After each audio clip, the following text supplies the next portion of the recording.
Bonjour à tous et ravi de vous retrouver une fois de plus ce matin sur le plateau de Minute Chrétienne sur les antennes de Gabon Première. Bienvenue à ceux qui nous regardent du côté du Grand Nord AOM et merci à tous les oncodjeng de ce côté-là. Ce matin, on reçoit, on va dire, un nouveau, c'est pas un habitué du plateau.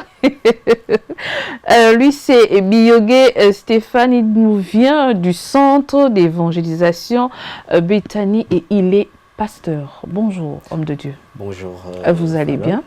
Je vais très bien. Juste par curiosité, c'est votre première fois à Gabon Télévision? À Gabon Télévision, oui, c'est la première fois. Parce que je crois que j'ai déjà eu un numéro à Gabon 24. D'accord. Bon, Gabon Télévision, Gabon 24, est-ce que c'est la même chose? Non, ce n'est pas la même maison. Ok, donc c'est ma première fois ici. À Gabon Télévision, oui. Et vous avez l'habitude de regarder une Minute Chrétienne? Oui, quelques numéros, je vais être honnête, pas peut-être à chaque fois.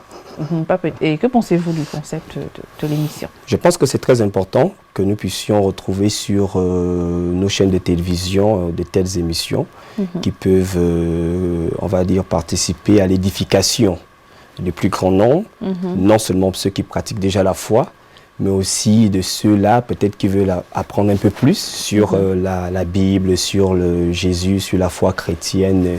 Nous sommes dans un monde où on a des fois des activités professionnelles qui nous empêchent d'être toujours à l'église à chaque fois, chaque après-midi ou bien chaque dimanche. Donc on peut se rattraper en regardant de telles émissions et que Dieu vous bénisse pour cette plateforme.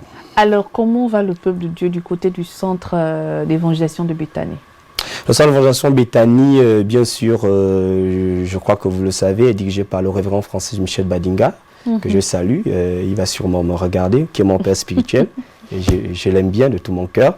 Nous allons très bien. Nous sommes situés à la cité de la Caisse, l'église mère. Nous avons bien sûr d'autres bastions ou bien paroisses dans Libreville, du côté de Vendo, du côté de Makongé, premier campement en allant vers le Cap, du côté de Mindoubé, du côté de Plein Ciel. Est-ce que j'ai oublié du côté d'Avea. Ah d'accord. Donc, maintenant, vous retrouvez où quoi? Directement à l'église mère? Je suis à l'église mère, je travaille collaborateur du révérend Francis Michel Badinga. D'accord, ok. Donc ce matin, je vous le disais, on reçoit le pasteur Stéphane Biyogué. Avec lui, dans le thème de la semaine, on sera édifié sur comment entretenir sa relation avec Dieu au quotidien. J'espère que vous avez déjà pris vos cahiers, vos stylos et surtout n'oubliez pas d'avoir la Bible à côté de vous. De temps en temps, notez les différentes références et après l'émission, pendant vos moments d'intimité, pendant vos périodes de culte personnel, vous pourrez consulter à nouveau et essayer de vous remémorer tout ce qu'on a dit tout au long de cette émission. Minute Chrétienne, ça démarre maintenant et c'est tout de suite. Entretenir sa relation avec Dieu au quotidien. D'abord, comment est-ce qu'on peut, définir cette relation qu'on peut avoir avec Dieu? Alors, la relation que nous avons avec Dieu le Père, a d'abord une nature. Il y a aussi un type, c'est un type de relation qui a une nature. Alors, lorsqu'on parle de relation, c'est le lien qui nous unit avec quelqu'un. Alors, on peut avoir une relation amicale, familiale, professionnelle. Et la Bible dit dans l'évangile de Jean, chapitre 1, verset 12, « À tous ceux qui l'ont reçu, à ceux qui ont cru en son nom, on parle du Christ. Il a donné le pouvoir. Elle a donné le pouvoir de devenir enfant de Dieu. Donc nous avons une relation de père et de fils, ou de fille bien sûr, avec Dieu. Et cette relation-là est basée sur, on va dire, l'amour. L'amour, pas la contrainte, pas la peur, mais l'amour.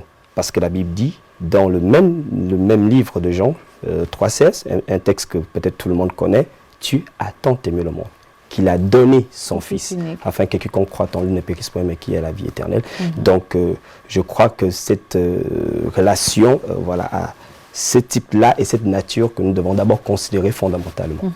Mais pour qu'il y ait cette relation, il faut d'abord un début. Il faut Bien sûr. Et c'est l'homme qui va à la recherche du Seigneur, Oui. ou c'est Dieu qui fait son choix et puis qui décide de s'intéresser à la vie d'une personne. Comment peut naître cette relation? Alors avant de répondre à la question, permettez-moi d'abord d'essayer de définir la notion d'entretenir. Entretenir, c'est conserver en bon état. C'est d'éviter la dégradation. Oui. C'est d'éviter la corruption. C'est d'éviter qu'une relation, puisqu'on parle de relation, ne puisse se détériorer. Et donc, il faut maintenir un certain nombre d'activités, une atmosphère, un écosystème favorable et qui va permettre à ce que les deux éléments de la relation puissent être, on va dire, en bon terme. Et donc, lorsque j'en viens maintenant à répondre à votre question, comment la relation naît par la prédication de l'évangile? L'évangile doit être prêché. Et cet évangile-là, le plus souvent, pour peut-être répondre pratiquement à votre interrogation, le plus souvent, c'est Dieu qui vient vers nous. La Bible dit qu'avant que nous ne soyons, alors que nous étions encore pécheurs, Dieu est mort pour nous. Donc, vous êtes là quelque part, vous vivez votre vie, vous êtes dans n'importe quel type de péché, d'impudicité, je ne sais pas, de sorcellerie, imaginons tout. Dieu envoie quelqu'un pour venir vous parler. Dieu va utiliser une situation qui va vous ouvrir, n'est-ce pas, à la réalité de l'amour de Dieu manifesté sur la croix.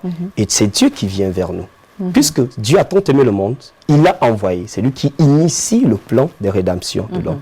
Et je crois qu'il est juste de le rappeler. Est-ce que c'est à ce moment-là qu'on parle du processus de la nouvelle naissance? Oui, c'est très important de le dire parce que ce dont nous allons discuter n'est possible, ou bien n'est, on va dire, cohérent que si il y a d'abord la nouvelle naissance. La nouvelle naissance, c'est défini comme la régénération de notre esprit. Alors ça s'explique comment? Le jour de la Pentecôte, je crois que nous sommes dans le livre de Actes chapitre 2, verset 37. Après que les Juifs aient écouté l'apôtre Pierre prêcher, et alors ils se sont posé la question, « Hommes frères, que devrons-nous faire pour être sauvés ?» Et puis Pierre a dit, « Ah, repentez-vous, ça veut dire changer les directions, changer de vie, faire volte-face, prendre une nouvelle direction, et vous serez baptisés au nom de Jésus-Christ. » Bon, là encore c'est profond, je préfère ne pas trop rentrer là-dedans. Et vous recevez le don du Saint-Esprit. Vous voyez, il n'a pas dit vous recevrez un miracle. Il n'a pas dit vous serez pasteur. Il n'a pas dit vous serez activiste dans une église ou bien que vous serez fidèle. Il a dit d'abord ce que nous donne d'abord. On va dire la prédication de l'évangile, le fait que nous ayons accepté Jésus-Christ dans notre vie, c'est le Saint-Esprit. Pourquoi le Saint-Esprit? Parce que c'est la personne divine en nous qui nous a été retirée lors du péché originel. Lorsqu'Adam et Ève ont péché, qu'est-ce qui s'est passé? Le Saint-Esprit s'est retiré et l'homme n'est resté qu'avec cette partie physique qui est le corps, qui est corrompu dès l'instant où le péché est rentré. Et cette autre partie, on va dire psychologique, où on parle des émotions ou bien de notre intellect, et donc l'homme est livré à ses penchants charnels, et il faut que l'Esprit de Dieu revienne pour qu'à nouveau cet homme-là puisse avoir un lien de contact avec Dieu, le Père. Et c'est ce qu'on appelle la nouvelle naissance. Je crois que nous sommes dans l'évangile de Jean, chapitre 3, la fameuse discussion entre Jésus et le grand docteur de la parole de Dieu, Nicodème. Alors, si je vais essayer de récapituler, la rencontre commence d'abord lorsqu'on a entendu une parole. Ça peut être au cours d'une campagne d'évangélisation. Oui, bien sûr. Ça peut être si vous avez été invité à un culte ou une situation particulière. Peut-être que vous étiez chez vous tout seul et puis voilà, le Seigneur a décidé de se manifester. Et vous écoutez la parole et là, la nouvelle naissance arrive et il y a un esprit de repentance, mais il y a également un questionnement, je crois. Parce que vous vous posez des questions, comme vous l'avez souligné tout à l'heure, ils se sont posé la question dans la Bible de demander à un peu, homme, frère, que devons-nous faire? Et c'est là où naît le questionnement, je crois. Et est-ce que c'est à partir de ce questionnement-là, parce que c'est un questionnement perpétuel, vous vous posez des questions, et on peut dire que vous avez des réponses qui viennent dans votre cœur, ou bien vous devriez, à partir de là, vous rapprocher d'un responsable au niveau de l'église pour faire un suivi, pour essayer d'avoir des réponses à votre question. Je crois que pour être assez équilibré, il n'y a pas de, on va dire, de cas figé, on va dire ça comme ça. Ça veut dire que moi qui vous parle, je suis un enfant qui a grandi dans l'église. On m'a amené à Ecodim, à la crèche. Et puis voilà, dans mon adolescence, il a fallu que je puisse maintenant faire le choix volontairement, parce qu'il faut que les enfants de l'église le savent. Ils doivent faire le choix de suivre Dieu. Être enfant de l'église, c'est différent d'être chrétien. Exactement. Voilà. Et donc, j'ai fait le choix dans mon adolescence de suivre Dieu, mais j'étais à la véranda de ma maison. Et j'ai commencé, puisque bon, les enfants de l'église ont la capacité de se remémorer, on va dire, un certain type d'enseignement dont ils ont la matière. La matière que peut-être celui qui n'a pas grandi dans l'église n'a pas, et dont Dieu est obligé d'envoyer un évangéliste pour leur apporter ce message à nous qui avons grandi dans l'église. Nous avons cette matière-là, l'évangile est quelque part en nous, et cet évangile-là va comme s'exhumer, hein, c'est comme une réminiscence, et à un moment donné, Dieu va utiliser ces paroles que nous avons toujours eues depuis l'enfance pour pouvoir nous amener à prendre conscience de la nécessité d'être sauvés. Il y a d'autres personnes qui vont peut-être être confrontés à la mort de Christ par une maladie. La personne sera guérie et derrière cela, Dieu va toucher le cœur de la personne par peut-être un cas de sorcellerie, un problème financier. Voilà. Donc, il n'y a pas vraiment de cas figé. Dieu utilise n'importe quelle on va dire situation pour nous amener à lui.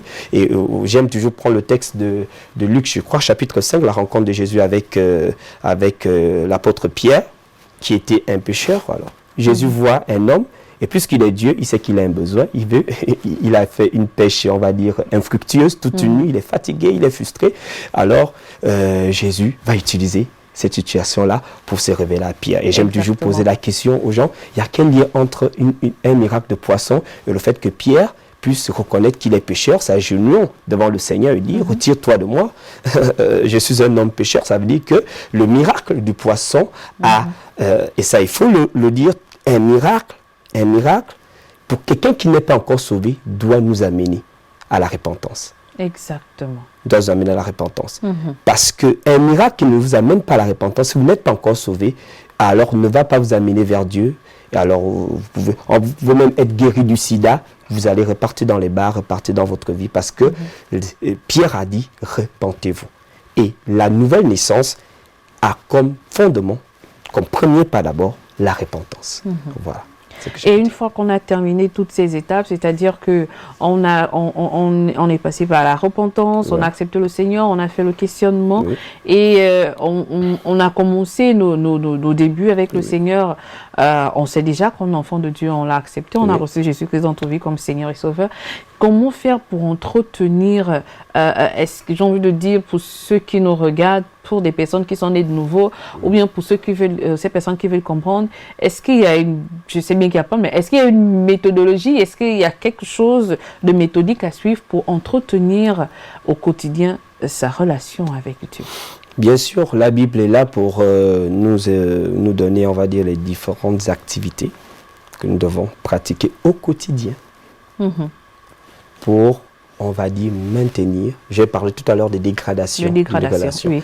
Ouais, je vois, vous êtes une femme mariée, vous pouvez être dans une maison avec votre époux, vos enfants, ou bien vos membres de vos familles, et puis vous ne vous parlez pas.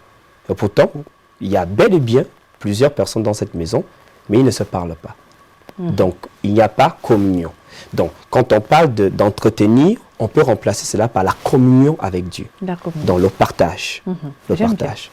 Et donc, tous les jours, nous devons savoir que, premièrement, c'est pour ça qu'on est parti de la nouvelle naissance. La nouvelle naissance a comme information, Dieu est en moi. Dieu n'est pas loin. Il n'est pas aux États-Unis. Quand je prie, ne cours pas. Pour venir. Dire que lui, à mon enfant qui est en train de parler, il faut que je me dépêche. Dieu est en moi. Je dors, je me réveille. Je suis à la télévision, je voyage, il est en moi. Donc je dois parler avec ce Dieu-là. Pas avoir un partage avec lui par plusieurs activités. Donc, ce que je dois comprendre, c'est que j'ai une chair. Je préfère déjà poser ces bases-là. Le corps que nous avons, c'est un corps de péché. Le corps n'est pas sauvé.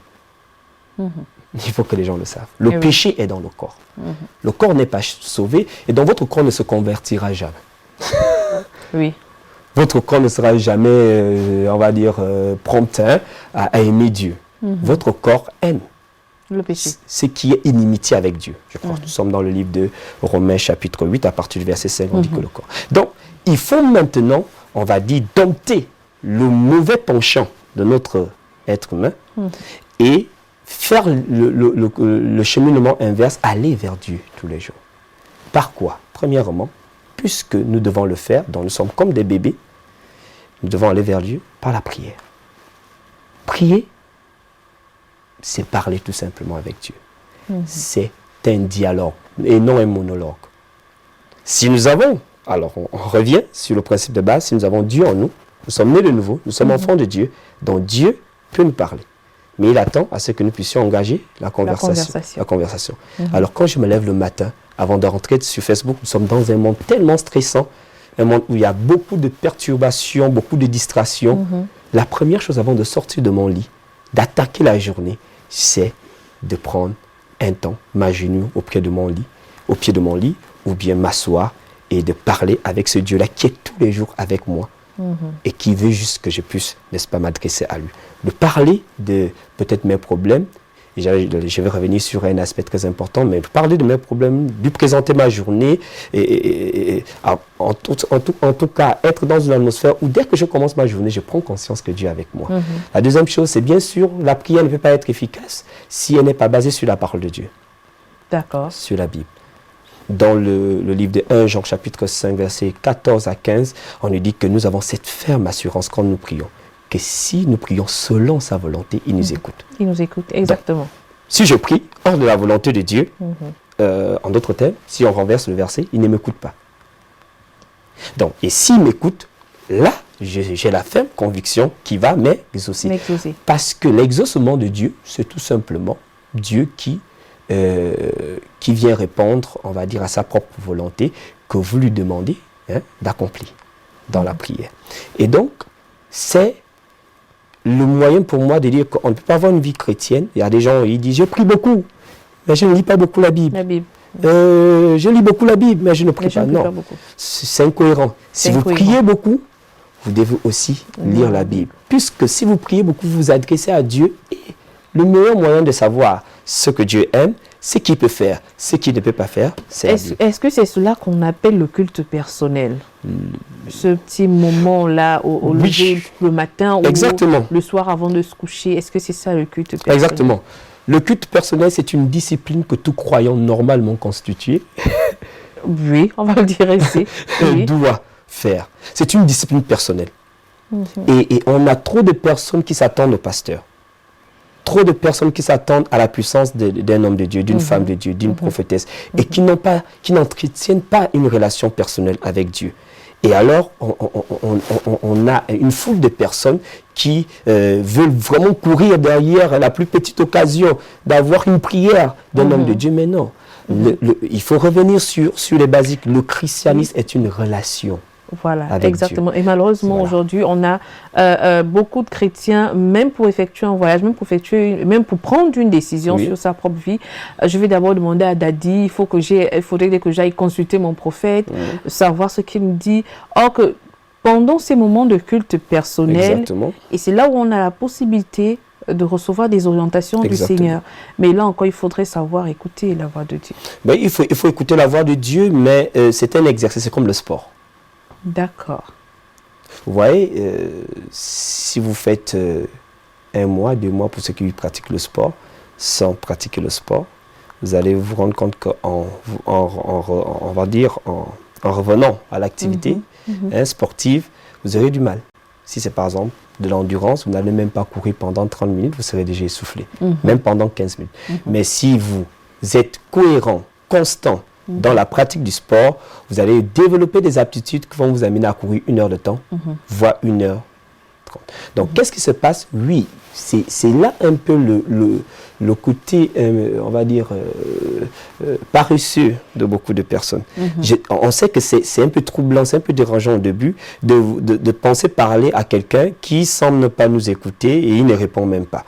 Mais en fait, c'est pas que Dieu ne nous répond pas. c'est que nous n'avons pas encore développé des sensibilités pour pouvoir détecter comment Dieu nous parle.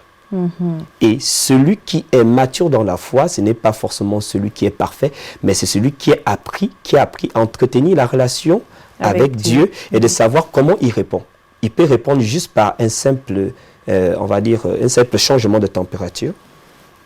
Je suis un homme de Dieu, de foi, je peux rentrer dans une maison, puis je rentre dans une maison, je sens quelque chose. L'atmosphère peut être bizarre. Voilà, je peux sentir que là, il y a des entités sataniques. Je peux aussi sentir que là, il y a la bénédiction. Je peux sentir une joie qui monte. Donc, Dieu n'a pas besoin de me dire cela de manière, on va dire... prendre la parole pour le dire, voilà, audiblement. Je le sens. Mais ça dépend de ce que vous avez partagé. Il faut que le chrétien, surtout le noviste, commence à, on va dire, être persévérant dans cette activité-là. Chaque jour, chaque semaine. Il va se rendre compte que semaine après semaine, mois après mois, il sait déjà les différents moyens de communication qu'il a avec Dieu. Vous voyez, comme je disais, pour ceux qui sont mariés, pour ceux qui sont en famille, vous pouvez déjà savoir avec le regard de votre mari qu'il n'aime pas telle ou telle chose. Au début, c'était pas comme ça. Non. Vous ne saviez pas. Non. Après, il y a eu des incidents, il y a eu on va dire des situations où vous vous êtes rendu compte que, donc quand il fait ça, il n'est pas content.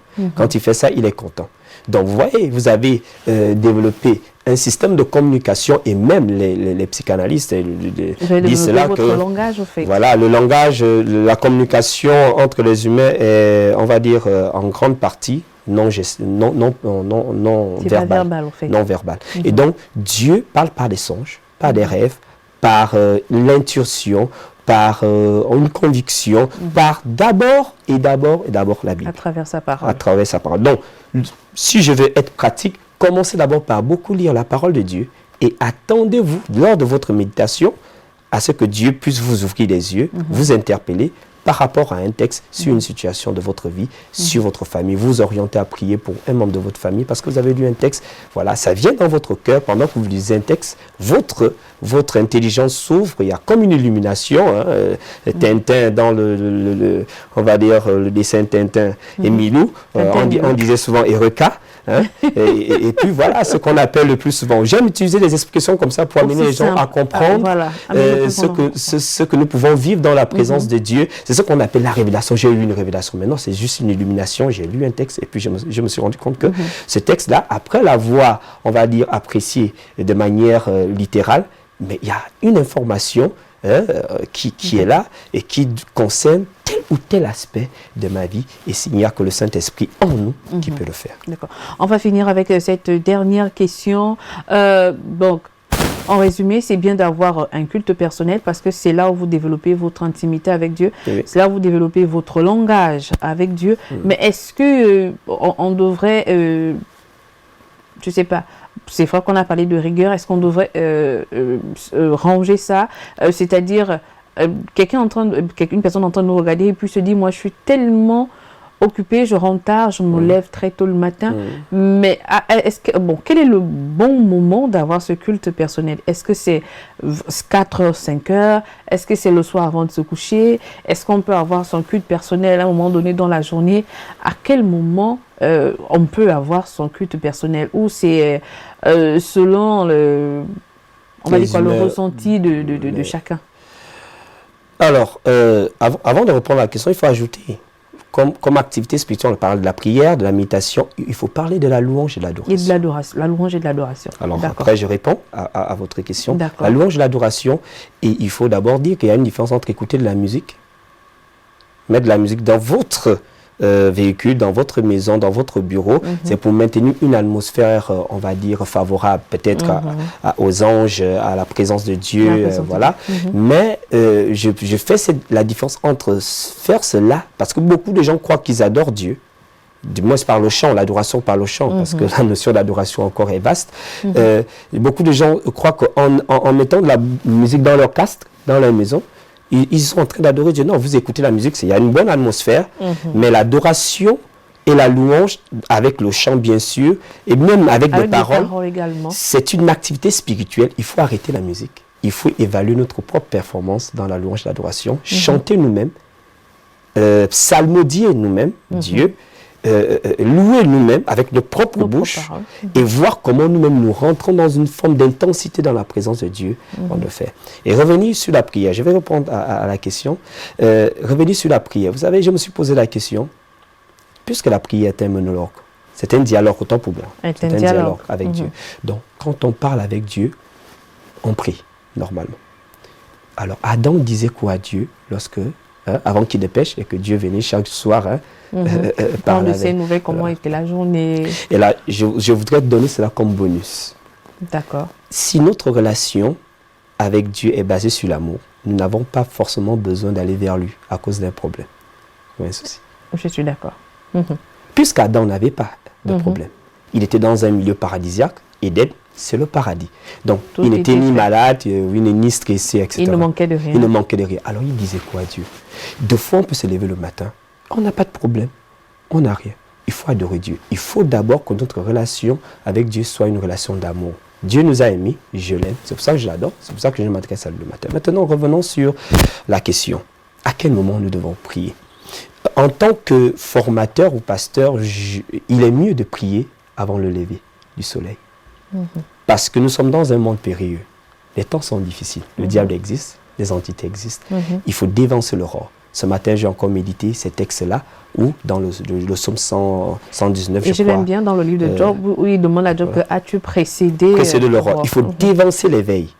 Pour crier à Dieu et méditer. Si on appelle cela dans notre église sans l'évangélisation Béthanie, la rosée du ciel. Ce sont les prières de 5 heures. Chaque vendredi, nous avons des prières de 5 heures. Ça permet à ce que nous puissions nous-mêmes nous discipliner à la maison, se lever avant le lever du soleil. Parce que quand le soleil se lève, c'est que des entités qui ont préparé les choses la nuit vont maintenant mettre cela en gestation. Et nous, avant que le soleil ne puisse se lever, nous pouvons avoir l'aptitude de les annuler. Donc, c'est mieux de prier à 4 heures, 5 heures, même si vous êtes fatigué. Écoutez, la prière, ce n'est pas forcément une affaire de longueur. C'est pas une affaire de 1 heure, c'est une affaire 2 heures. De sincérité, de connaissance. Si vous priez pendant 5 minutes, vous pouvez avoir plus de résultats que quelqu'un qui a prié pendant 1 heure de temps, mais qui n'a pas prié selon la parole de Dieu. 5 minutes, c'est efficace. Donc, levez-vous, vous êtes fatigué, ayez de la discipline, demandez à Dieu de vous donner la force, il va le faire et vous pouvez prier. Maintenant, tout au long de la journée, Dieu est avec nous tout le temps. Au bureau, une petite pause, je peux prier. Dans la voiture, en conduisant, je peux prier. En voyageant, je peux prier. Méditer la parole de Dieu, adorer Dieu. Voilà, moi, il m'arrive 2 fois, je suis dans le taxi et puis je sens un chant qui monte dans mon cœur. Et je ne me gêne pas, je commence à adorer, bien sûr sans déranger forcément tout le monde, je commence à adorer Dieu et je sens comment la présence de Dieu est en moi. Je peux même, on a aujourd'hui la capacité d'avoir des smartphones, des Android, d'avoir de la Bible à l'intérieur. Donc si on est dans un embouteillage, au lieu de perdre notre temps à s'énerver que l'embouteillage est interminable, écoutez, je vous conseille de prendre votre smartphone, votre Android et d'ouvrir votre Bible et de commencer. Déjà qu'on l'a même en version audio, en fait. En version même audio, voilà. Si vous peut-être vous avez peut-être mal aux yeux ou vous êtes un peu fatigué, vous écoutez. Donc, on peut prier à n'importe quel moment, prier sans cesse. C'est ce que la Bible dit dans le livre d'Éphésiens, chapitre 5. Entretenez-vous par des prières, des psaumes, par la méditation. Voilà. Je vais m'arrêter par là. Voilà. Moi, j'ai trouvé vraiment cela très édifiant et j'espère que vous également, si vous êtes un nouveau-né dans le Seigneur, vous faites vos premiers pas. Et pourquoi pas, si vous êtes un ancien, c'est jamais mauvais de repartir et d'écouter, on va dire quoi, tout ce qui nous a aidés à grandir. Peut-être il y a quelqu'un qui a un petit temps de refroidissement dans son intimité avec le Seigneur, dans ses temps de prière avec le Seigneur. On espère juste que ce numéro va vous aider à rebondir et n'oubliez pas que la marche avec le Seigneur, c'est tous les jours sur terre. Comme il est écrit dans le livre de Josué 1, le verset 8, que ce livre de la loi ne s'éloigne point de votre bouche. Méditez-le jour et nuit afin d'avoir du succès dans vos entreprises et dans tout ce que vous allez justement entreprendre. Voilà, j'ai paraphrasé, mais vous pouvez vérifier. Dans le livre de Josué 1, vous allez retrouver ce passage-là. Le numéro WhatsApp de l'émission s'affiche au bas de votre écran. Je vous rappelle que nous étions en compagnie du pasteur Stéphane Biyogé. Il nous vient de l'église Le Centre d'évangélisation de Béthanie. Avec lui ce matin, on a été édifié sur comment entretenir sa relation avec Dieu au quotidien. Merci, pasteur. C'est moi qui vous remercie de m'avoir donné l'opportunité d'édifier le plus grand nombre. À nous, à Minute Chrétienne, on a un petit rituel avant de laisser notre invité partir. On lui demande d'abord de nous recommander à la grâce du Seigneur. Voilà, maintenant je vais prier. Pour nous recommander à la grâce du Seigneur, on commence ceci par. Seigneur, merci pour ces temps d'édification, d'exhortation et même d'enseignement. Je te bénis pour cette émission Minute Chrétienne. Merci pour, n'est-ce pas, Fallon. Et merci pour toute l'équipe technique. Merci pour cette maison Gabon Télévision que je voudrais recommander à ta grâce. Au nom de Jésus-Christ, je prie afin que ta bénédiction qui enrichit et qui ne se fait suivre de qu'un chagrin soit leur partage. Que ta protection soit sur eux. Seigneur, que une fois de plus, tu leur donnes la capacité, Seigneur, par cette émission, avec plus d'ingéniosité, avec plus d'innovation, avec plus d'idées, avec plus peut-être même d'invités prestigieux, Seigneur, de bénir autant de personnes, pourvoir à leurs besoins, tant professionnels dans ce cadre et individuel, personnel, au nom de Jésus-Christ de Nazareth. Seigneur, je te bénis parce que tu feras en sorte que cette émission puisse être, on va dire, vue, connue et que le vent de ton esprit puisse faire en sorte que le monde entier puisse connaître cette émission pour le salut et l'édification de ton royaume. À toi soit l'honneur et la gloire. C'est au nom de Jésus que j'ai prié. Amen.